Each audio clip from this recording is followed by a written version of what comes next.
নমস্কার বন্ধুরা, আজ আমি পুঁই দিয়ে বাচ্চাদের জন্য একটি হেলদি খাবার তৈরি করব। এই আলু, পুঁই ডাঁটা আর পুঁইর পাতা দিয়ে। চলুন এখন আমি কড়াইটা বসিয়ে দিই। আমি এখানে অলিভ অয়েল ইউজ করছি।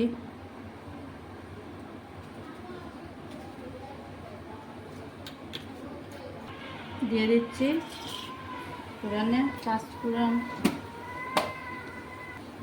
ফোড়নটা বাদামি কালার হয়ে গেছে, এখন আমি একটা তেজপাতা দিয়ে দিচ্ছি। দিয়ে দিচ্ছি আলু।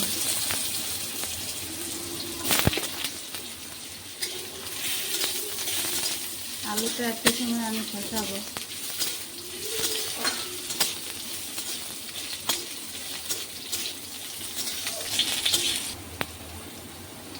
আলুটা অল্প ভাজা ভাজা হয়ে গেছে, এখন আমি এই সাথে ডাঁটাগুলো দিয়ে দিচ্ছি।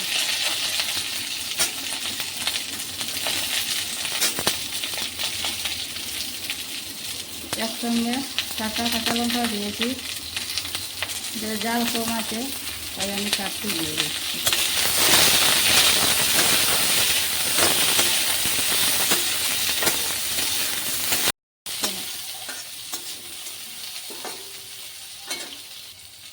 এখন আমি দিয়ে দিচ্ছি হলুদ গুঁড়ো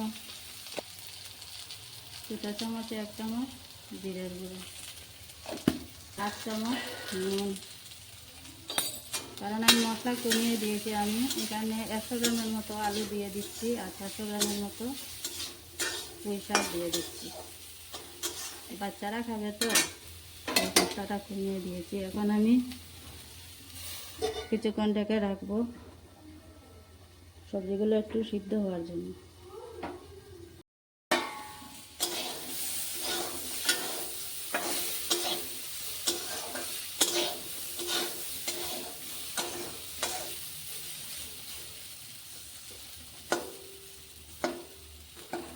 আলুগুলো সিদ্ধ হয়ে গেছে, এখন আমি দিয়ে দিচ্ছি পুঁইয়ের পাতাগুলো।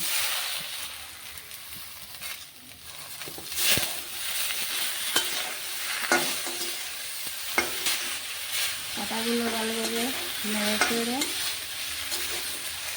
আমি এখন আবার ঢাকনা লাগিয়ে দিচ্ছি।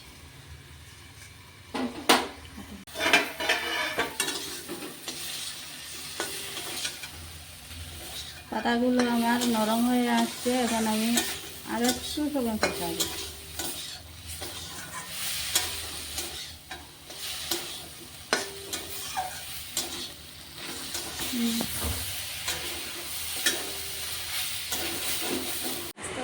বন্ধুরা, আমি এখন 1 কাপ দুধ অ্যাড করছি।